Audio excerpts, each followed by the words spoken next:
Welcome to Generating Gratitude, a look at personal growth in a grateful life. What follows is not professional advice or medical recommendation, but stories and perspectives about living with gratitude. Now, here is your host, Joe Volk. Hello, everybody. Welcome to another blazing edition of Generating Gratitude. Joe, your host. Very grateful that you could be with us today. Let's start out every show like we do. Can't be hateful, and you can't be grateful at the same time. I'm going to open the show today with a topic that's really, really uncomfortable to talk about. And it should be uncomfortable to talk about. Nobody likes to talk about suicide. It's very uncomfortable. People that made the decision to end their own lives. It's always a tragedy when this happens. But it's an extra tragedy when it happens to the teenager. Doing research for the show, mother of a girl named Maddie. Maddie ended her own life as a teenager. Tragic. So I'm reading the article, and she brings up good points. And whether it's ending your own life, whether it's substance abuse, crime, whatever, the worst phrase that a parent could utter, that would never happen in my family. Again, I'll repeat that. That would never happen in my family. Well, it has to happen because we're talking about it. It feels safer to believe that your child is fine. Nobody likes to admit there's something, there might be something wrong with my kid. Everybody wants to have the perfect child. Everybody wants to post on social media about the accomplishments of their child and how proud they are of their child.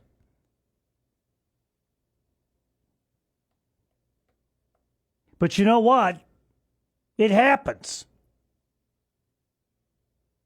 That would never happen in our family. We're a good family. Hell, if I had $1 for every time I heard that teenage drug addict, teenage alcoholic, or even an adult alcoholic or drug addict, well, we're a nice family. That doesn't happen in my family. Well, I tell you what, mental illness, substance abuse, and thoughts of ending your own life, they don't respect demographics.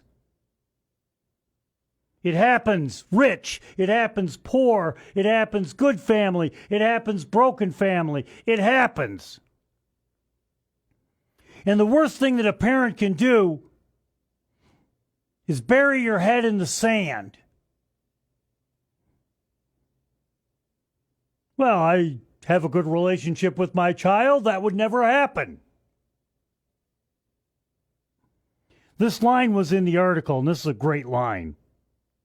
Assumption is not the same thing as awareness.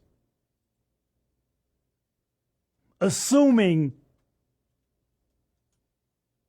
is not the same thing as being aware of what's going on.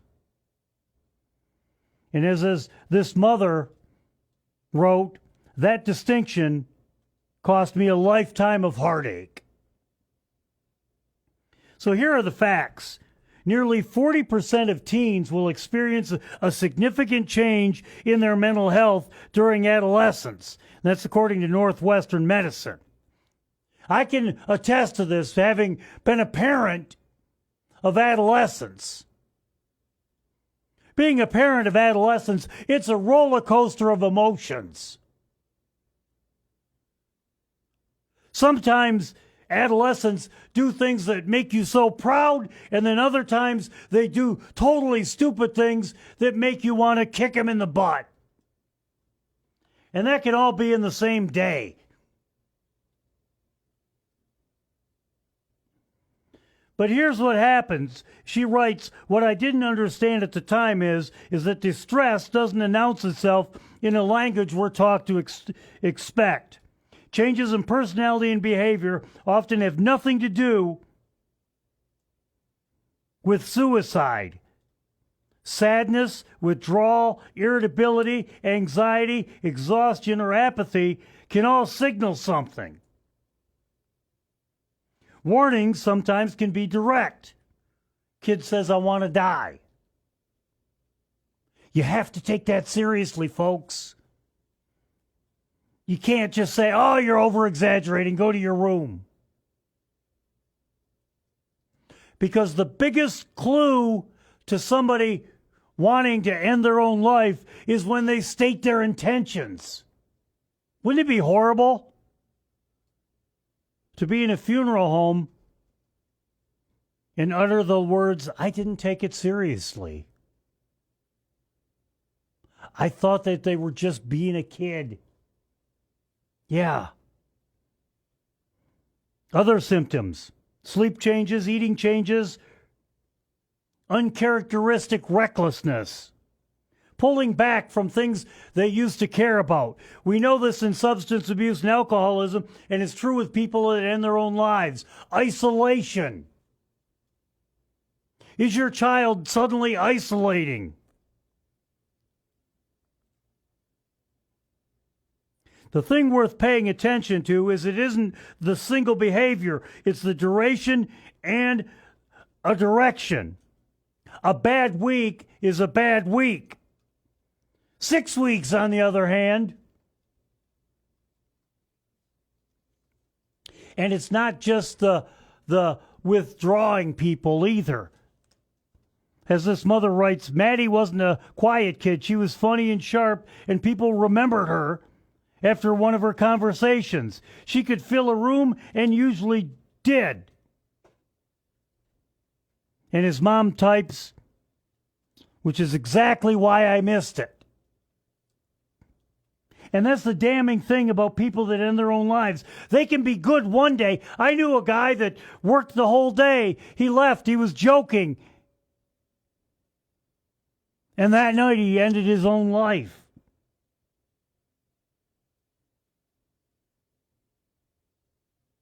Moods can change.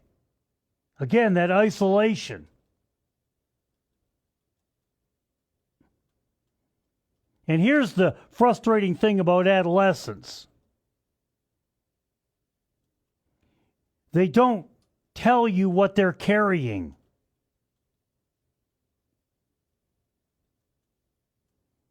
They don't tell you what's going on in their head sometimes. And there are warning signs.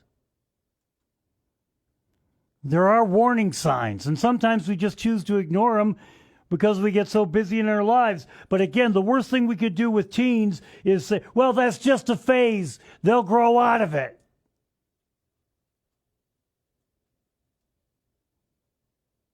Some don't grow out of it.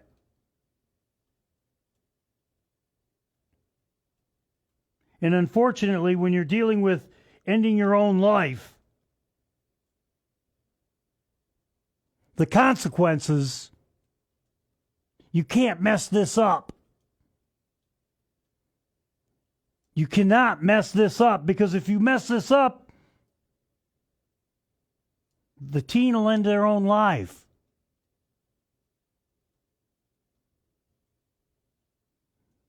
And like I've always said, I would rather err on the side of caution 5,621 times than miss it that first time.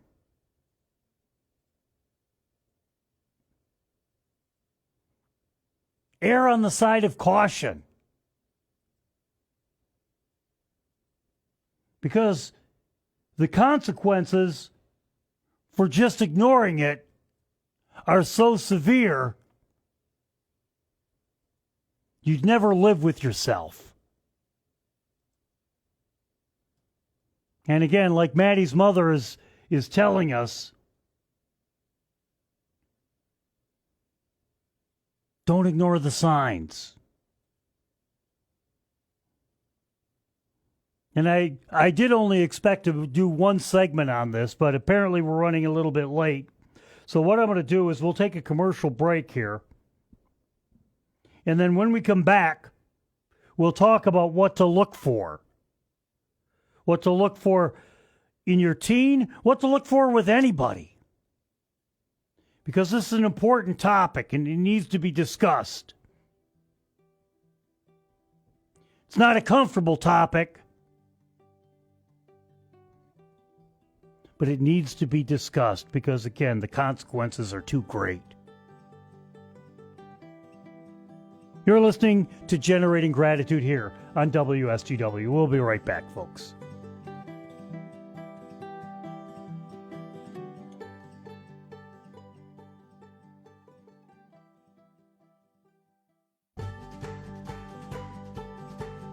Hi, folks. Welcome back to Generating Gratitude here on WSTW. Joe, your host, and we were before we left on commercial break, we were talking about Maddie in an article written by Maddie's mother.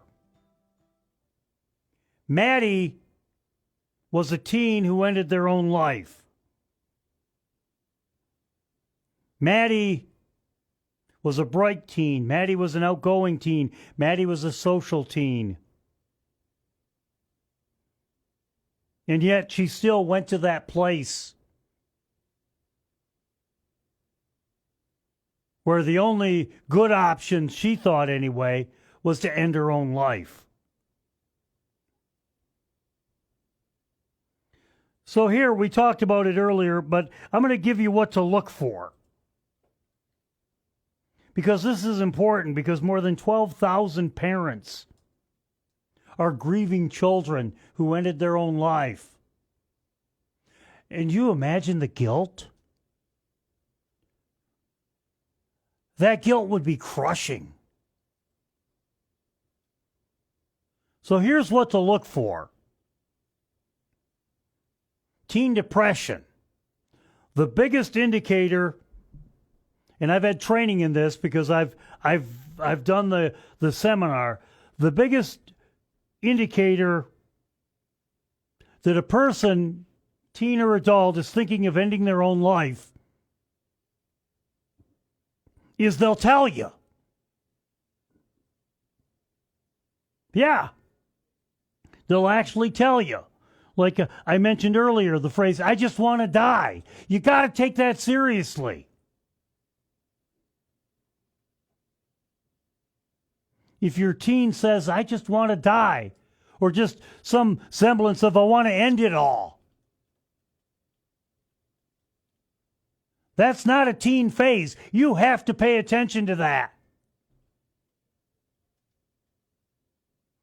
And there's a simple question you can ask them. What do you mean by that? Tell me what's going on.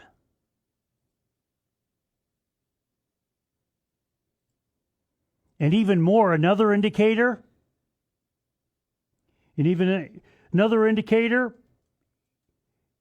is if they've planned it mentally.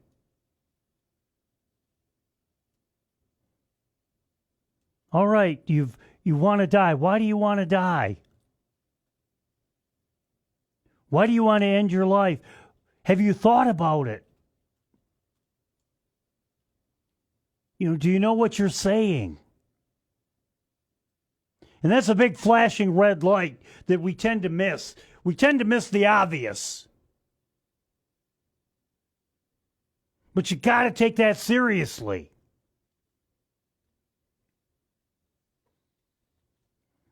More symptoms include sleep changes, appetite changes, pulling back from things they used to enjoy, irritability, exhaustion.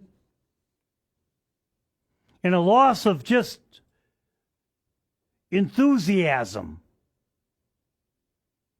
Now, I know that most of this, I just described the average teenager. And again, being a parent of teens at one time, I get it. But you gotta pay attention.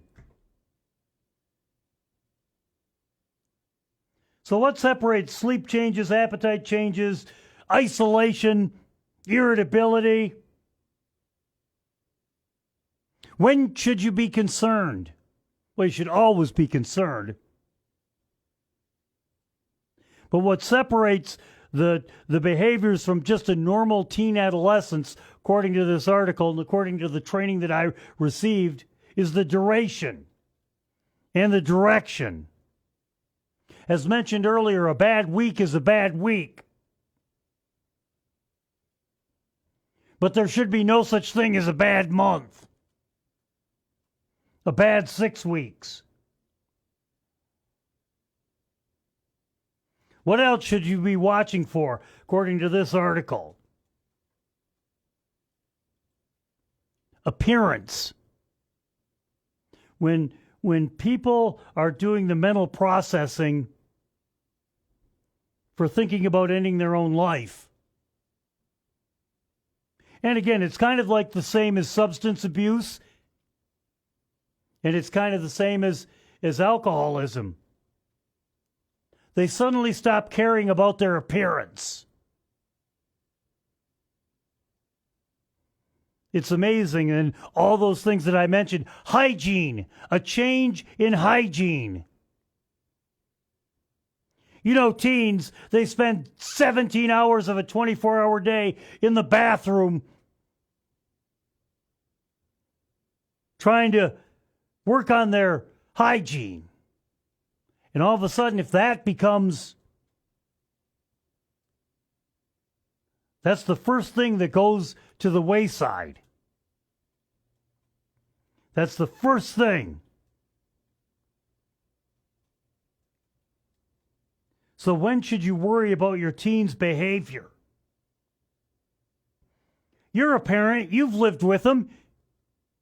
You know that something, you can sense when something is wrong.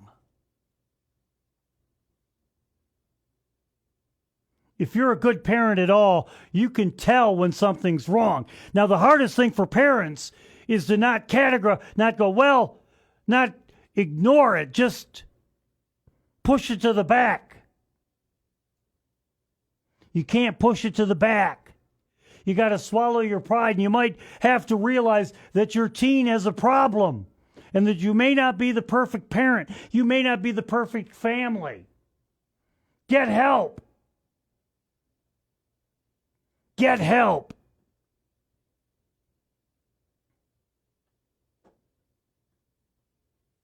So here's the question. Why won't my teenager tell me something is wrong? Because frequently, according to this article, teens don't want to bother you. Well, mom and dad are busy. They've got a lot of problems. There might be a financial problem. I don't want to put any more stress on mom or dad about my stuff. They hide more from their parents, they're closest to, not less, because the kid loves you, according to the article, and knows you worry, and they don't want to put any added stress on you. And that's just really the opposite of what you think would happen. So the article suggests, what should I do if I've noticed something but not sure? Well, number one, talk to your teen. Keep that line of communication open. And I know teenagers hate talking, especially teenage boys, father of two. There could have been a circus going on at school. Hey, fellas, how was school today? Fine. It was okay. This is, as a parent, you got to keep working. You got to keep working. You got to keep asking questions. And then after you keep asking questions, keep asking more. And if you notice something wrong, swallow your pride. and get help. It's okay. No family is perfect. You have to break that illusion that, well, we're a good family and things like this don't happen in our family. Going back to the original. Well, we're a nice family. Things don't happen to people like us. Things do happen to people like you.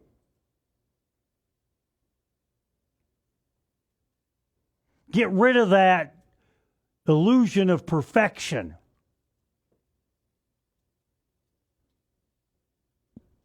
And talk to people. Talk to your teen. Because again, I would rather have 3,000 false alarms. I would rather have 3,000, well, there's really nothing to this.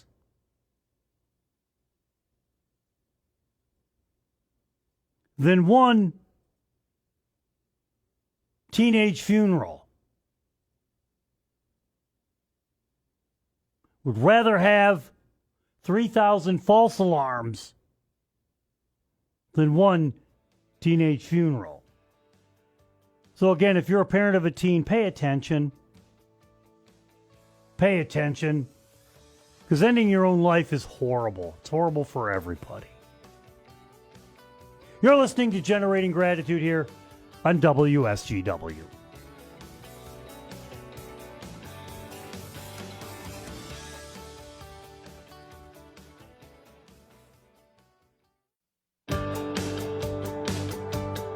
Now it's time for more great moments in gratitude with your host, Joe Volk. Hi, welcome back. Generating Gratitude here on a Sunday afternoon. Glad to be with you on WSGW. Coming up, we have some very exciting news about the show. I can't share that with you yet. But, that's what we call in the biz a tease. So, there you go. Doing a little radio housekeeping here. Generating Gratitude. And right now, we're going to talk. I love to talk about this topic because, I don't love it in the fact that I love the topic, but it touches so many lives. Breanna Grachek is with us. She's the development manager for the Walk to End Alzheimer's. Breanna, are you there? I sure am. Hi, Joe. Hi. Let's talk about Alzheimer's because I think that, Alzheimer's is just a cruel disease because Alzheimer's and dementia just slowly robs you of a person that you love. It does. The person starts out whole and then bit by bit, they just go away mentally. They do. But physically, the body is still there. And that's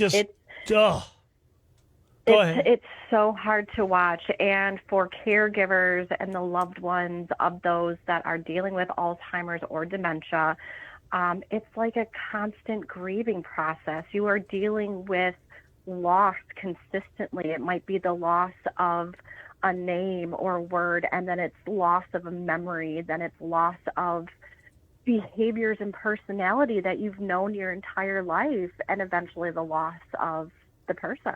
Yeah, a couple of years ago, I lost my father. He died with dementia, and it's you would never think that a father or a parent would forget or not even remember the name of a child, their child. But that's the cruelness of Alzheimer's. That's the cruelness of dementia. It is. It is. And with the kids, with the the caregivers that are the children, I hear so many stories and get so many phone calls because as a son or a daughter, we relate to our parents in a completely different way. We're told not to lie to our parents. We're told, this is how you act towards your parents, and everything almost reverses when this diagnosis happens. Yeah, it's kind of like you become the parent and the patient becomes the child. Exactly. Very true. That's really kind of hard and difficult. You mentioned, Alzheimer's and dementia is. You mentioned caregivers. What are some of the special, because again, that's, having lived through it, it's kind of like being in mental combat. Just a war zone every day where you have to go in there and do battle. And eventually you're going to lose that battle. Yes. There is currently not a cure for Alzheimer's or dementia. And how do you support caregivers?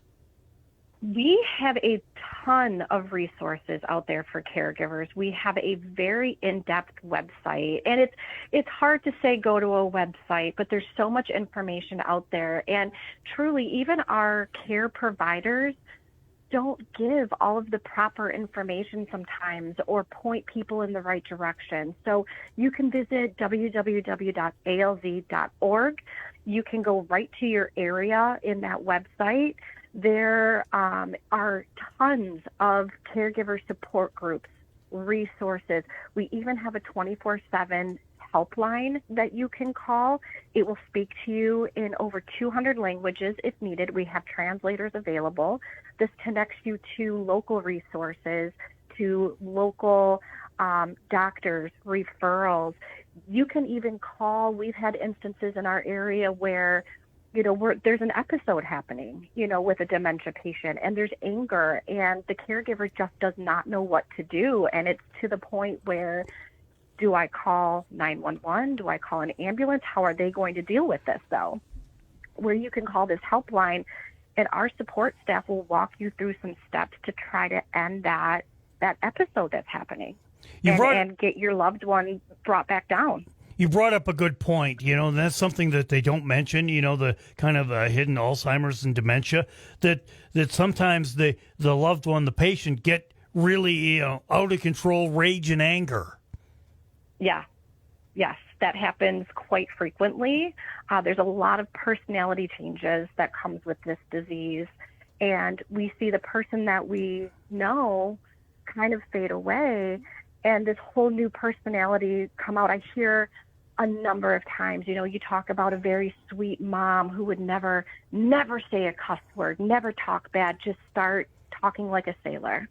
All of those repressed things kind of make their way forward in an interesting way. Yeah, because with in my personal experience, like sometimes my mother would not want to go visit my father just because, it was all of a sudden the anger come out and just, where the hell did this come from?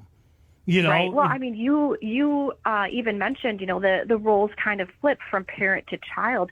Think about a toddler who can't express the way they're feeling, who can't find the words to say what they want, and the temper tantrum that comes out. Now, put that into an adult, and there's language and aggression and physical, things that can happen because we're much bigger than a 2-year-old or a toddler.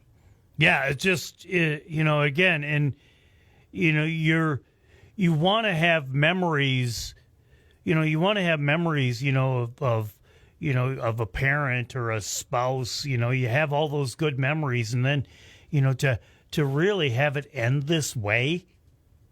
Yeah. Is, that's tough stuff. And it's absolutely heartbreaking. And like you mentioned, and that's why caregiver support groups are critical because, I'm a recovering alcoholic. And one of the great things about being a recovering alcoholic is I get to go to meetings. And the cool thing about meetings is I'm surrounded by people that understand me. I don't have to explain, what it's like to go missing for 3 days, or I don't have to explain, what it's like to be kicked out of the family, because everybody in the room has been there. They know that. And I would imagine experiences, caregiver experiences and support groups, with your organization are the same thing. Yes, absolutely. To have those people surrounding you that have had that same experience. And with my role with planning the walks to end Alzheimer's, we have 3 of them annually in our region. The walk, when I'm talking to a lot of caregivers and constituents in our area, is one of the biggest support groups that you can attend. And it is a happy moment that is almost celebratory with surviving, being a caregiver and, kind of being in the thick of things and celebrating the memories of the loved ones that we've lost. And to, look out into a park and see 250 plus people that are all going through or have gone through the same thing, talking and hugging and laughing and sharing stories is extremely empowering. And it's one of the things that makes what I do so special to me. Because it's being a caregiver is lonely stuff, and you sometimes you think that you're the only person going through this hell, and that's again showing you the value of support groups. And people don't talk about Alzheimer's and dementia like other diseases. And the fact of the matter is, just in Michigan, we have well over 200,000 people living with Alzheimer's and dementia. We have almost 400,000 caregivers living in the state of Michigan. And when we talk about our workforce, and, a lot of things changed after COVID with workforce and childcare and, just how things are done, we have this very interesting sandwich generation that's happening. We, as Americans, have waited to have children till a little bit later in life. And so we have a very big population of the workforce that are around my age, in their 40s, that are having to care for children at home when they get sick, and then caring for parents who are starting to show signs of this disease.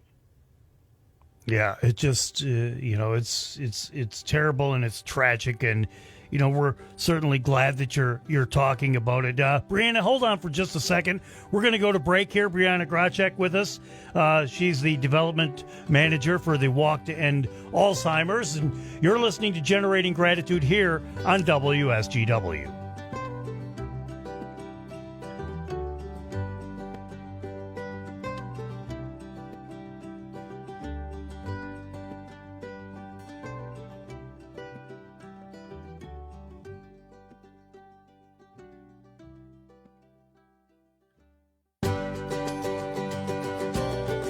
Welcome back to Generating Gratitude on this Sunday afternoon. Breanna Gracek is with us. She's the development manager for the Walk to End Alzheimer's. And before we went to break, Breanna, we were talking about, support for caregivers, because, really it's, you mentioned it at the beginning of our talk, that Alzheimer's and dementia is like one long grieving process, and right. Why it's critical for caregivers to get support. It is absolutely critical. Caregivers physically and mentally go through just the same amount, if not more, than the person that they're caring for. This is a disease that is absolutely harder on the people around the patient. And there are stories and instances where the caregivers actually will pass away before the person they're caring for because of the toll on the mind, on the body. The caregivers neglect their own health sometimes and their own well-being because they are so focused on the person that they are caring for. That is a huge problem. And when we talk about some of the numbers, 1 out of 3 elderly adults are going to pass away with Alzheimer's or dementia. 11 million Americans provide unpaid care for people with Alzheimer's or dementia. So there is a very, very high number of people that are surrounding you that are dealing with this, and a huge population of our country that are caring for loved ones with this disease. Yeah, it's and one thing, again, going through my personal experience with it, there are times that you just get, you go visit, and then you get in the car and you just get pissed off and, beat the hell out of the steering wheel because it's such a agonizing, frustrating situation. Yeah. I've got, not too long ago, I received a phone call to my office from a local woman whose father just recently passed away, and mom has Alzheimer's. And, we talked a little bit about it before, but, as a child, we're taught to not lie to our parents. And this woman called and she says, I need to know if it's okay to lie to my mom. She does not remember that her husband of over 50 years and my dad passed away. And she asks us, where's dad? Where's husband? And we have to remind her that he passed away. And then they're watching her go through this loss because she doesn't remember she's already processed this loss. And then the kids, the brothers and sisters and grandkids go through this loss again. She says, is it okay to just say dad went to the store? Absolutely. It's okay to say dad went to the store. You have to protect yourself. You have to protect the person that you're caring for, and sometimes those are the things that we have to do to keep them safe and happy and keep your own mental well-being in a good place. My 83-year-old father or 82-year-old father was asking to see his mother. Mm-hmm. I mean, how do you deal with that? It's so hard. And we also have, coming up to where we are now, some of the patients that are starting to get diagnosed are veterans that have gone through some pretty significant wartime, and deployments. And when you're dealing with something like Alzheimer's, you revert back to a very young, very influential time in your life. And this is pushing some of those veterans back into wartime. And they're coming back, and they're, processing, being deployed, Vietnam or Korea, and the anger that comes from that. And the interesting thing about Alzheimer's, dementia, and then our veteran services is that the techniques that are used for PTSD directly combat the techniques used for Alzheimer's. So, you have these veterans with the PTSD that are trying to calm themselves down that way, but it doesn't work when you have this disease. So, I mean, imagine that. Ugh. Yeah, that just you do have special stuff for veterans. We do have veteran services. We actually have specific caregiver and services for the LGBTQ plus community. We're seeing a huge influx in that. For our African American community, for just about any sort of nationality or community that you belong to, there are going to be specific services for you because genetically and, things that we've gone through in the past, culturally affect all of those things that happen in our brain. The way we were taken care of medically growing up, that's one of the big things with the LGBTQ plus community is that the people being diagnosed currently didn't receive great medical care. They kept themselves closeted for many, many years. And now they're in facilities or, being, taken care of by people that maybe aren't family members, forgetting that they came out and recloseting and then dealing with the feelings of trying to uncloset themselves again. And that's absolutely, terrible. And then, if you have not received the best medical care throughout your life, that affects your body, that affects your brain. Everything that affects our body throughout our life does affect our brain. And Breanna, we've got just a few minutes left, so tell us a little bit about your walks. I mean, you mentioned that your walks to end Alzheimer's are great support groups. They're a great kind of a community, you know, because community and support is so critical to let caregivers, family know that they're not alone, and they can just, you know, there's just something about being surrounded by people going through the same experience or have gone through the same experience where they just Right. know. You don't have to explain it to anybody. They just know what it's Right. like. So the Alzheimer's Association Walk to End Alzheimer's is the world's largest event to raise awareness and fund Alzheimer's care, support, and research. And that care and support is happening in mid-Michigan. On Walk Day, participants honor those affected by Alzheimer's with what we call a promise garden ceremony. So we have representatives, someone who just supports the cause, someone who is a current caregiver, someone who has lost a loved one, and someone who is currently living with Alzheimer's come up on stage and tell their story. I would love to share one of the stories with you from 2024, if I could. Yeah, go ahead real quick. So this is from one of our Bay City walkers, and he wrote, "Being a caregiver is an unconditional gift of love. This disease has changed my dad. No one could have prepared me for what my dad would say or how he would act toward me. Is this the disease talking? Is this the person who is telling me that we have nothing in common anymore and we don't see eye to eye, my dad?" And then there's a moment where my dad looks at me and thanks me for all of the things that I am doing for him. I am a caregiver of my father. 5 years ago, my dad, Dennis, was diagnosed with dementia and currently has sundowners. I moved away to be a professional skateboarder, and in my time in California, I grew my career. I immersed myself into a lifestyle that was not ideal. In a visit home after being away for so long, the changes in my father were extremely evident, and I realized it was time to make a change, to both care for my father and myself. It is strange to think that a diagnosis that is taking my father's life may have saved my own. Now, me and my mom work together to care for my dad. I am not a parent, but I can tell you I understand that feeling of anxiety of leaving my dad at home. I'm in a constant state of worry. I feel guilty for taking time for me. I see the innocence and similarities in my father as I do my niece. I am happy that I've held on to my youthful ways because it helps me relate to my dad. Being a part of this walk today and being here and ultimately part of an organization that is trying to find a cure will make the lives of not only those diagnosed, but the caregivers who are living with the diagnosis better.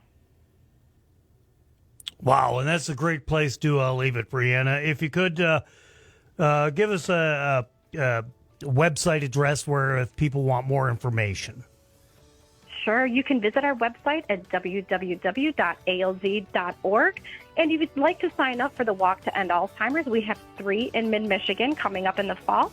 It's www.alz.org/walk. Breanna Grachek, thank you very much. This was, I really appreciated this conversation. Hopefully you did as well. Again, I absolutely did.